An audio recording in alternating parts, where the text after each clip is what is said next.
Kerinduan saya secara pribadi adalah mengenal Tuhan dalam kedahsyatan dan kuasa-Nya.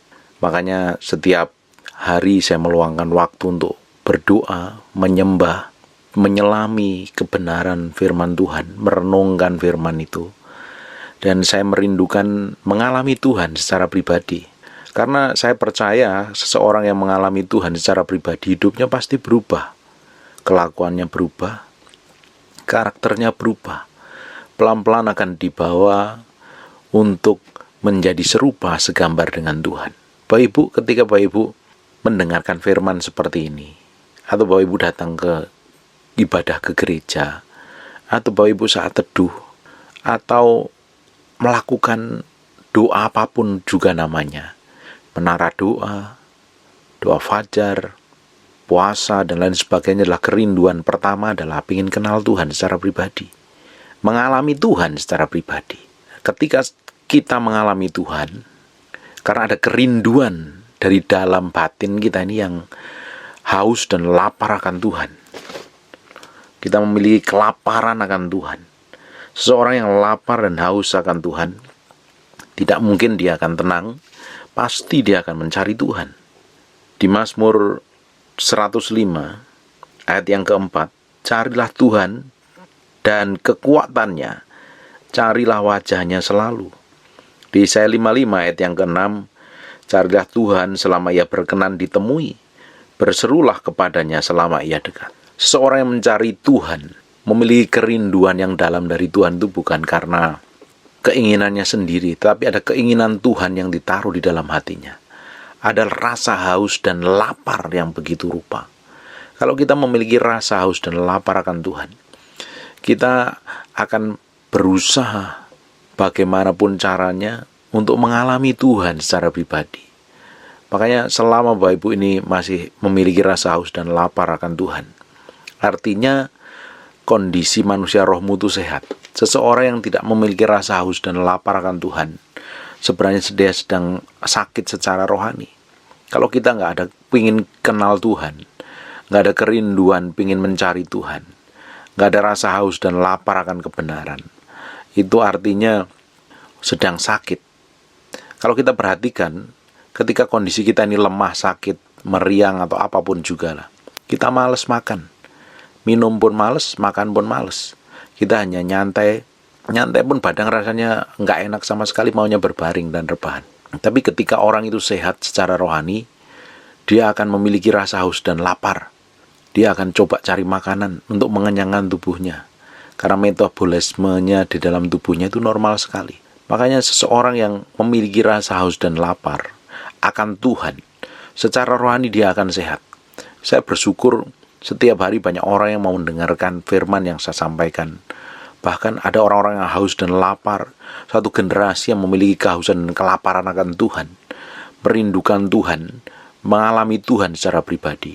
Kalau seseorang merindukan mengalami Tuhan secara pribadi, pasti hidupnya akan dibawa perlahan-lahan masuk dalam pusat kehendak Tuhan. Itu yang penting. Ini yang harusnya semua orang percaya mengalami Tuhan secara pribadi. Seorang yang mengalami Tuhan, hidupnya diubahkan. Saulus ketika mengalami Tuhan secara pribadi, dia diubah menjadi Paulus, orang yang benar-benar diubah dan dipercayakan nulis hampir 3/4 perjanjian baru. Hidupnya memiliki dampak yang besar sampai hari ini. Saya percaya kalau hidupnya Bapak Ibu nih benar-benar punya kerinduan sedikit saja untuk mencari Tuhan dan merindukan Tuhan, Tuhan akan urusin hatimu. Tuhan akan urusin hatimu. Selama engkau cari Tuhan sungguh-sungguh, Tuhan akan beresin hatimu. Apa sih sebenarnya yang menjadi penghalang? Apa sih yang sebenarnya tidak berkenan di hadapan Tuhan? Itu pelan-pelan akan dikorek, dihabisin, dicabut sampai ke akar-akarnya. Saya percaya kerinduan kelaparan akan Tuhan yang terjadi pada seseorang akan membawa orang tersebut semakin hari berjalan dalam ketetapan Tuhan, berjalan dalam mau dan tujuan Tuhan. Tapi kalau ada orang yang udah nggak memiliki rasa haus dan lapar akan Tuhan, mereka sebenarnya orang-orang yang suatu hari akan dimuntahkan Tuhan, Kata Alkitab ngomong tidak panas, tidak dingin. Maka aku akan memuntahkan kau.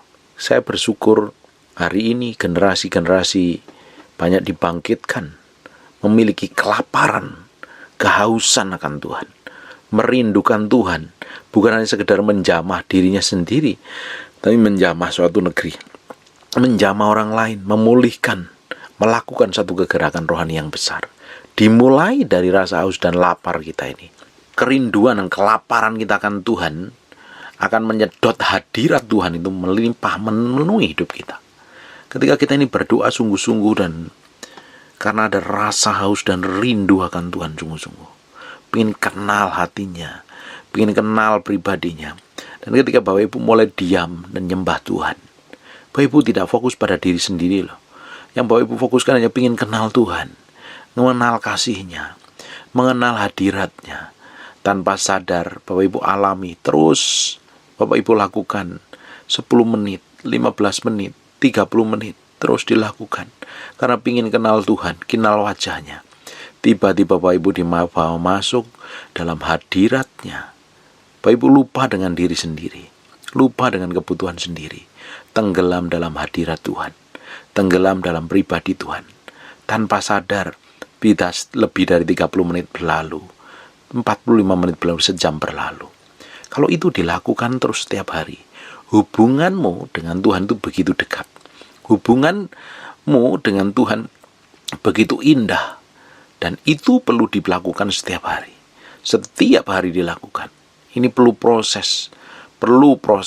Bayangin Bapak Ibu, ketika kita ini mulai masuk dalam hadirat Tuhan, mulai menyembah Tuhan, dan kita mulai melupakan diri kita, dan kita mulai mengenal Tuhan, pengen kenal Roh Kudus, masuk ke kedalaman hati Tuhan.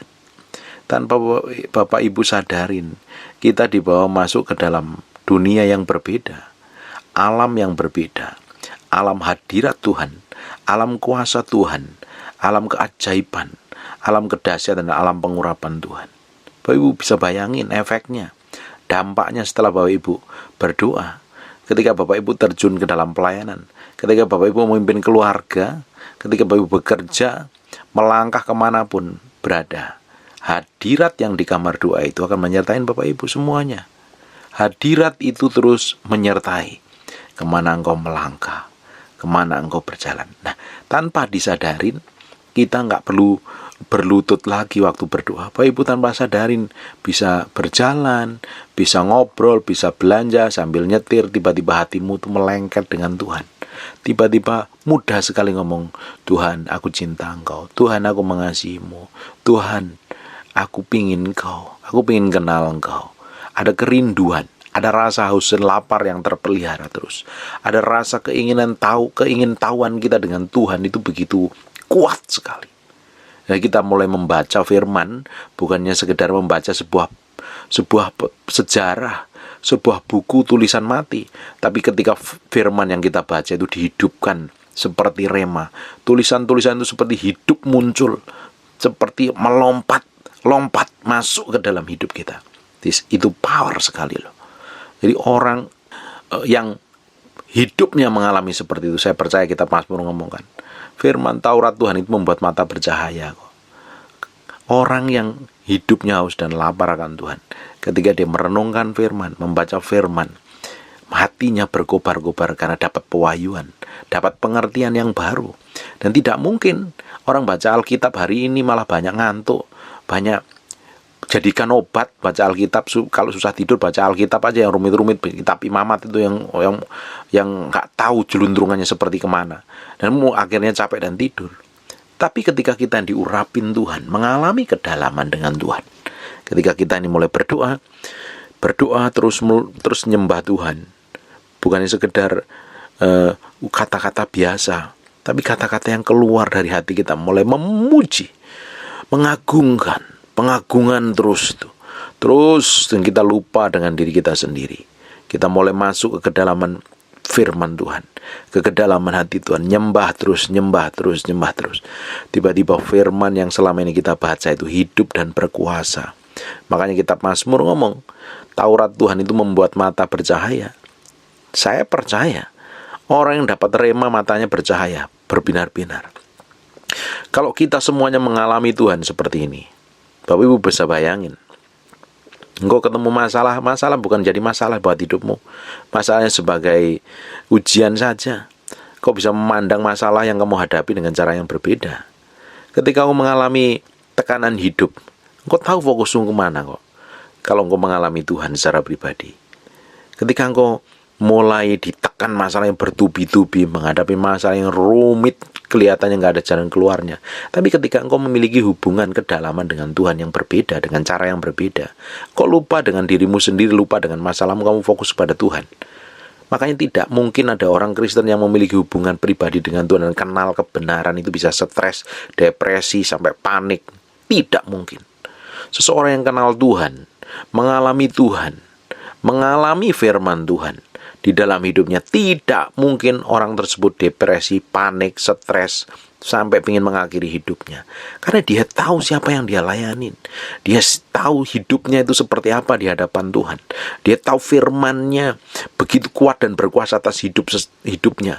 Sehingga tidak mungkin mau mengakhiri hidupnya. Dia tahu persis bahwa dia bersama Tuhan menjadi powerful dan berkuasa, memiliki dampak dan otoritas.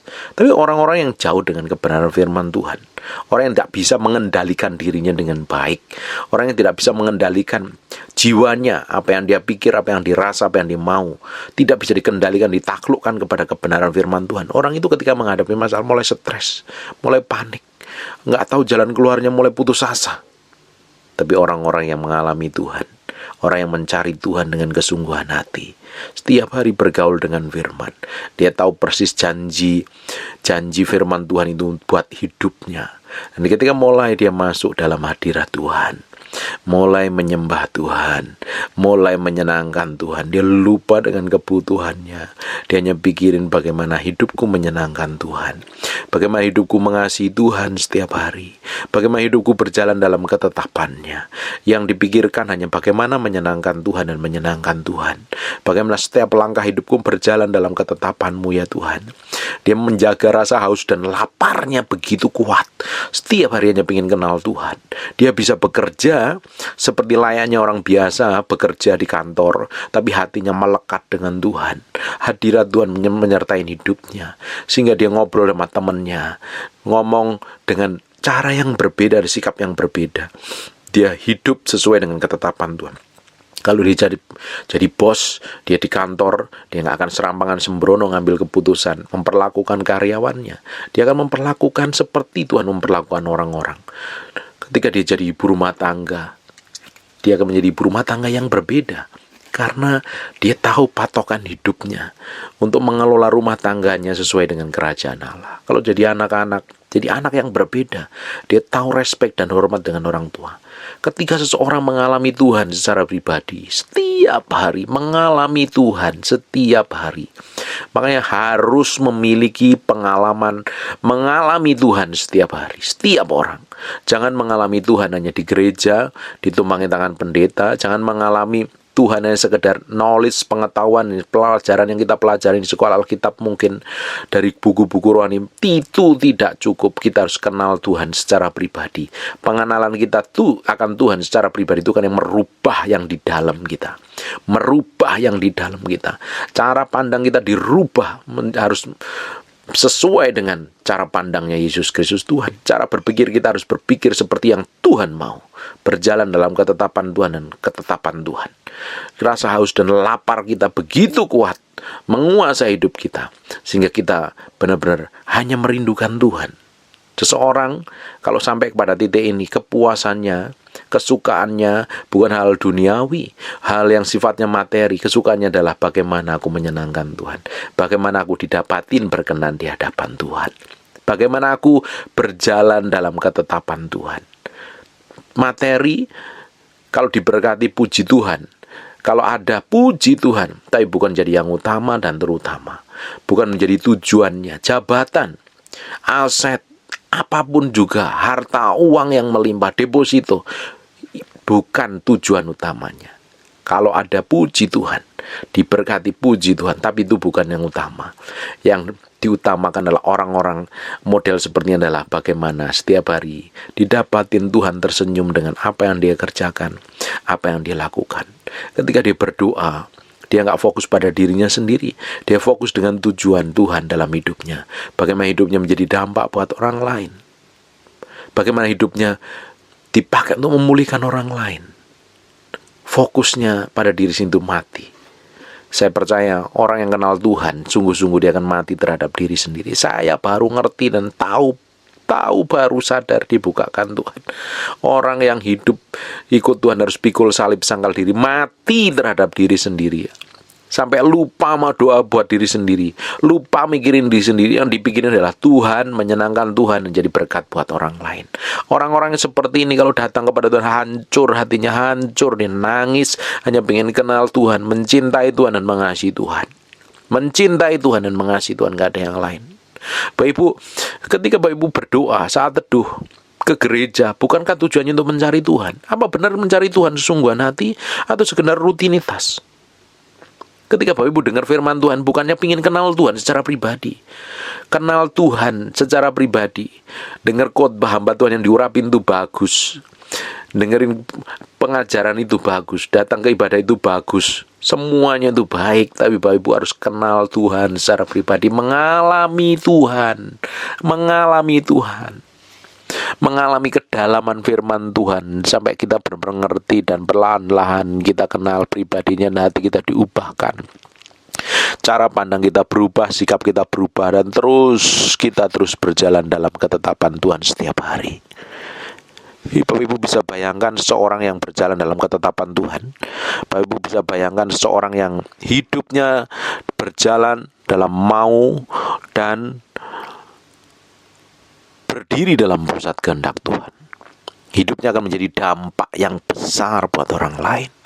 Orang-orang model seperti ini adalah orang-orang yang mati terhadap diri sendiri. Ternyata mati terhadap diri sendiri bukannya sekedar slogan atau kata-kata biasa. Pikul salib sangkal diri itu bukan sekedar teori, kata-kata yang jauh, yang dari jauh rasanya. Tapi pikul salib sangkal diri adalah kehidupan, perjalanan hidup dengan Tuhan, yang ternyata sangat nikmat karena kita belajar menyerah di hadapan Tuhan. Menaruh sepenuhnya hidup kita sepenuhnya di hadapan Tuhan. Menaruh sepenuhnya hidup kita itu di hadapan Tuhan. Tanpa ada yang ditutup-tutupin sama sekali. Kita harus belajar berserah. Ikut Tuhan gak bisa pakai kekuatan kita sendiri. Ikut Tuhan tidak bisa mau kita sendiri. Ikut Tuhan bukan pakai cara kita sendiri. Ikut Tuhan adalah maunya Tuhan, caranya Tuhan, metodenya Tuhan, pikirannya Tuhan, dan cara pandangnya Tuhan. Untuk sampai ke sana kita harus pikul salib sangkal diri setiap hari. Pikul salib sangkal diri bukan menyakitkan sebenarnya, tapi menyenangkan karena kita belajar menyenangkan Tuhan. Menyenangkan karena Tuhan yang berikan kekuatan dan kemampuan. Di ujungnya kita yang akan menikmatin segala sesuatu yang baik yang Tuhan siapkan bagi kita. Bapak Ibu, kerinduan dan kelaparanmu akan Tuhan, yang Tuhan taruh dalam hatimu sebagai modal yang besar, yang powerful, yang suatu hari akan memberikan dampak besar kepada banyak orang. Bayangin kalau kita ini sudah mati terhadap diri sendiri. Hidup kita akan jadi dampak besar buat orang lain. Yesus secara daging mati buat dirinya sendiri. Mati terhadap dirinya sendiri. Dia tidak punya kemauan, dia hanya melakukan kehendak Bapa. Yesus secara daging lahir di muka bumi ini untuk menebus dosa kita. Dia mati buat kita semua. Dan dia mati terhadap dirinya sendiri. Dampaknya itu besar sekali. Bapak bisa bayangkan, kalau kita mati terhadap diri kita sendiri, kemauan, ego, hawa nafsu, semua yang jahat dalam diri kita, kita matikan dan kita berserah di hadapan Tuhan. Bapak bisa bayangkan, dampaknya itu seperti apa dalam kehidupan kita. Powerful sekali. Banyak orang yang dijamah melalui hidup kita. Banyak orang yang dipengaruhi melalui hidup kita. Banyak orang diberkati. Banyak orang semakin ditarik dekat dengan Tuhan melalui hidup kita. Itu harusnya terjadi bagi setiap orang percaya. Harusnya terjadi buat setiap orang percaya. Dan Tuhan mau melakukan hal seperti ini dalam kehidupan kita. Bapak Ibu bisa bayangkan Yesus di muka bumi menarik orang-orang dekat dengan Tuhan, semakin kenal Tuhan. Bukankah kita ini adalah pengikut Yesus yang harus mengikuti gaya hidupnya Yesus? Kalau Yesus melakukan hal sama dan kita jiplak saja, contoh saja, simple kok. Dan Tuhan juga bisa sanggup lakukan hal yang sama. Betapa berharganya hidup Bapak Ibu. Betapa mulianya kehidupan Bapak Ibu. Betapa bernilainya kehidupan Bapak Ibu. Orang yang hidup tahu bernilai karena dia tahu persis ketika dia berjalan bersama Tuhan. Dia mencari Tuhan dengan sungguh-sungguh, hidupnya memiliki dampak yang besar. Saya berdoa ketika engkau mulai hari ini, kesungguhan hatimu mencari wajah Tuhan selama dia berkenan ditemui. Kemarin kita udah bahas, ditawari, dijelaskan, mata Tuhan menjelajah ke seluruh bumi untuk mencari orang yang bersungguh hati kepada dia, untuk dilimpahi kekuatan. Sampai hari ini Tuhan juga masih mencari orang yang hatinya sungguh-sungguh mencari dia dalam keteguhan ketetapan hati, mencintai Tuhan dan mengasihi Tuhan sepenuhnya. Bukankah kerinduan kita semuanya setiap hari ingin kenal Tuhan dan mencari Tuhan, mengalami Tuhan, bahkan Tuhan bisa manifestasi melalui hidup kita. Kerinduanmu akan terbayarkan suatu hari, akan terpuaskan kerinduanmu, kelaparanmu yang kau benar-benar jaga dengan baik itu. Suatu hari ketika kita mulai terjun dalam pelayanan, kita mulai mendoakan orang, kita mulai beri kesaksian, ketika mulai khotbah, orang akan dijamah, disentuh dimanapun mereka berada. Orang-orang yang model seperti ini adalah orang yang bisa dipercayakan hal besar di hadapan Tuhan. Nyari Tuhan sungguh-sungguh. Bukan hanya sekedar nyari Tuhan ingin diberkati. Bukan sekedar nyari Tuhan ingin dipulihkan keluarganya, supaya suaminya balik, supaya istrinya balik. Nyari Tuhan bukannya sekedar untuk memuaskan keinginan pribadinya, supaya diberkati pabriknya, usahanya, supaya tidak melarat, supaya tidak kekurangan lagi. Bukan seperti itu. Kalau kita mencari Tuhan dengan sungguh-sungguh, Alkitab kan ngomong, cari dahulu kerajaan Allah dan kebenarannya, semuanya akan ditambahkan kepadamu. Kalau diberkati Tuhan sekedar bonus saja kok. Tetapi hidup kita Tuhan mau dipakai untuk kepanjangan tangannya. Bolehlah kita selama ini bikin kesalahan.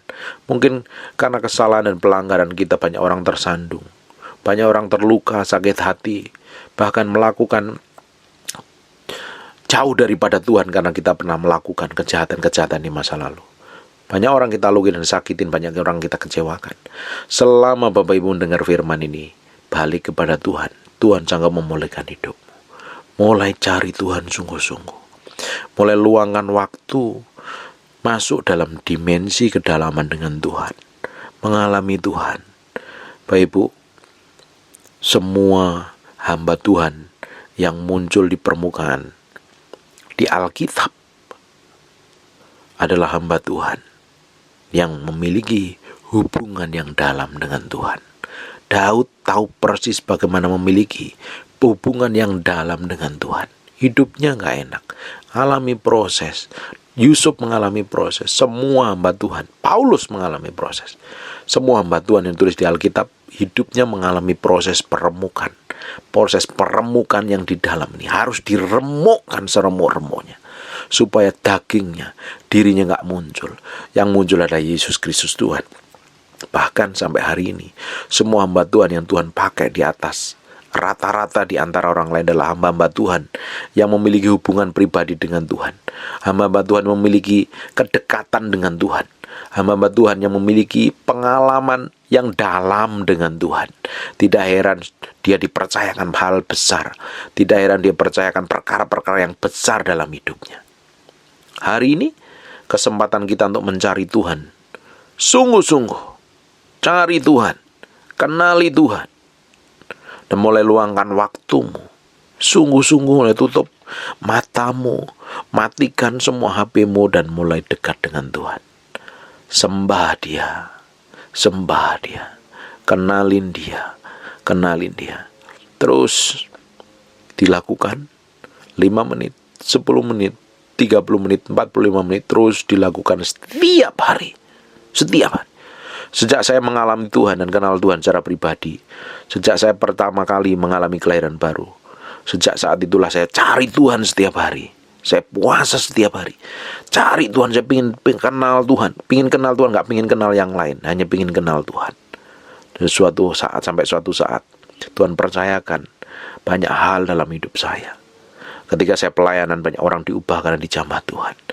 Powerful sekali. Kalau engkau ingin memiliki hidup yang memiliki dampak besar terhadap orang lain, kau harus matikan dirimu sendiri. Sangkal diri, pikul salib, dan masuk. Kenal Tuhan, cari Tuhan dengan kesungguhan. Cari wajahnya, kenali Dia. Masuk ke dalam keintiman yang dalam. Cara tercepat untuk mematikan daging adalah masuk ke kedalaman hati Tuhan. Masuk dalam penyembahan. Nyembah bukannya sekedar nyembah. Nyembah karena kita mencintai dan mengasihi Tuhan. Kita mencintai Tuhan dan mengasihi Tuhan. Makanya keluar dari hati ini penyembahan. Bukannya sekedar bahasa roh yang dihafalkan dengan kata-kata hampa, pujian yang apa. Tapi karena kedalaman hati kita mencintai dan mengasihi Tuhan. Kau datang kepada Tuhan memberikan penyembahan, memberikan korban, memberikan pujian, memberikan pengagungan untuk meninggikan Raja di atas segala raja. Sampai terus titik tertentu kita dibawa mengalami Tuhan, kenal Tuhan, kenal kebenaran, mati terhadap diri sendiri, supaya nama Tuhan dipermuliakan melalui kehidupan kita. Mencari Tuhan dengan kesungguhan hati. Bukan mencari Tuhan hanya ingin diberkati, ingin dipulihkan, ingin keluarganya dipulihkan dan lain sebagainya. Cari Tuhan karena kita memang butuh Tuhan. Tanpa Tuhan kita nggak mampu apa-apa. Saya tanpa Tuhan saya nggak bisa lakukan apa-apa. Bahkan even khotbah, ngajar pun saya nggak mampu kalau tanpa Roh Kudus menyurapi, menyertain saya. Saya nggak punya pengetahuan. Saya nggak punya pengetahuan yang mumpuni. Saya bukan orang yang fasih lidah. Saya bukan orang yang memiliki hikmat dan pengertian. Saya hanya bergantung sama Tuhan. Setiap hari bergantung sama Tuhan. Ketika saya datang kepada Tuhan, ini aku berikan hatiku, hidupku kepadamu. Jadikan korban yang berkenan di hadapanmu. Saya tiap hari datang kepada Tuhan dan menyerahkan, Tuhan, aku nggak mampu melakukan segala sesuatu. Aku hanya butuh Engkau. Aku hanya butuh Engkau. Ke depan, tahun depan, aku nggak tahu apa yang terjadi, tapi aku mau berjalan bersamamu. Pegang tanganku, pegang hatiku, pegang hidupku. Bawa aku masuk dalam rencanamu. Dapatin aku mencapai garis akhir, masuk dalam destinasimu, Tuhan. Setiap hari saya hanya ngomong seperti itu. Karena saya butuh Tuhan. Saya nggak bisa melakukan apa-apa. Saya nggak bisa menjadikan berkat hidup saya buat orang lain kalau saya nggak bergantung sepenuhnya kepada Tuhan. Selama masih ada kesempatan mulai cari Tuhan, serahkan hatimu dengan segala kehancuran yang di dalamnya. Datang kepada Tuhan dengan hati yang remuk, hati yang hancur. Pingin dipulihkan. Pingin benar-benar mengalami Tuhan secara pribadi. Tiap hari lakukan. Tiap hari lakukan. Saya berdoa bahwa ibu hidupnya akan berubah total. Memiliki dampak yang besar dan nama Tuhan dipermuliakan. Hidup kita hanya butuh bergantung pada kekuatan Tuhan. Kita nggak tahu ke depannya akan terjadi apa. Tahun depan akan terjadi apa, kita nggak pernah tahu. Bahkan 1 jam ke depan terjadi apa, kita nggak pernah tahu. Nah, kita hanya perlu Tuhan. Perlu dipegang Tuhan. Perlu dituntun Tuhan. Kalau kita ini hidupnya bergantung sepenuhnya kepada Tuhan, artinya menyerahkan sepenuhnya. Dan kita bertanggung jawab dengan apa yang Tuhan percayakan hari ini. Tapi kita bergantung, minta dipimpin, dituntun, bukan mau kita sendiri. Bayangin, kita pingin pakai Tuhan, pingin diurapin Tuhan, pingin dipulihkan Tuhan, tapi kita pakai cara kita sendiri, mau kita sendiri, ego kita yang jalan. Bayangin, mana bisa seperti itu? Berapa banyak dari kita coba ngatur Tuhan dengan pengetahuan dan pengalaman. Akhirnya apa? Menjadikan kita ini menjadi orang yang keras kepala, memiliki ego dan hawa nafsu yang keras sekali. Izinkan Tuhan memproses hatimu mulai hari ini. Izinkan Tuhan membentuk hatimu sampai ke kedalaman hatimu. Benar-benar diubahkan. Setiap hari saya ngomong, Tuhan ubahkan hatiku seperti yang Kau mau. Tuhan dapatin aku menjadi orang yang berkenan di hadapan-Mu. Tuhan dapatin aku menjadi hamba yang melakukan semua yang Kau perintahkan dan mencapai garis akhir tanpa cacat celah. Tuhan, aku butuh Engkau. Tuhan, aku butuh Engkau. Tuhan, aku perlu Engkau setiap hari. Saya berdoa, Bapak Ibu terus dibawa dalam pusat kehendak Tuhan. Memiliki rasa haus dan lapar akan Tuhan. Rasa haus dan laparmu akan Tuhan, itu akan menyedot hadirat Tuhan. Itu akan memudahkan kau masuk dalam dimensi pengalaman dengan Tuhan yang berbeda. Mengalami dimensi pengalaman dengan Tuhan yang berbeda. Hidupmu terus dibawa dalam pusat kehendak-Nya, memiliki dampak yang besar. Dampak yang besar. Hidup bukan sekedar hidupmu sendiri, tapi hidupmu adalah Kristus yang harus manifestasi. Hidup kita adalah untuk Kristus. Hidup kita adalah bagi Yesus, untuk kemuliaan nama Yesus. Dan hidup kita adalah untuk melakukan tujuan Tuhan, menggenapi rencana Tuhan, menjadi penyambung lidah Allah di muka bumi. Apapun yang kita kerjakan, kita berserah kepada Tuhan. Kita lakukan yang terbaik. Nah, kita bergantung sepenuhnya kepada tujuan. Di akhirnya kita akan memiliki dampak yang besar. Nama Tuhan dipermuliakan melalui kehidupan kita. Nama Tuhan ditinggikan melalui kehidupan kita. Bahkan apa saja yang kita kerjakan, Tuhan akan bikin berhasil untuk kemuliaan namanya, untuk keagungannya, untuk kedahsyatannya. Amin. Jangan pernah berhenti mencari Tuhan. Jangan pernah putus asa mencari Tuhan. Selama Dia berkenan ditemuin, cari wajahnya, kenali wajahnya. Ketika engkau mencari Tuhan dengan sungguh-sungguh, hatimu itu dibuat lembut, engkau dibuat rendah hati, nggak sombong, nggak mudah menghakimi, nggak mudah melukai orang lain, nggak gampang ngomong nyakitin orang lain. Karena yang kau pikirkan, apa yang kau perbuat, apa yang kau lakukan harus menyenangkan Tuhan. Hanya menyenangkan Tuhan. Engkau melakukan apapun untuk orang lain, kamu melakukannya seperti untuk melakukannya untuk Tuhan. Tidak mungkin orang model seperti ini akan menyakitin orang lain. Dan saya berdoa semua orang mengalami pengalaman dengan Tuhan secara pribadi, dan hidupnya diubah untuk kemuliaan nama Tuhan yang ajaib dan dahsyat. Amin. God bless you.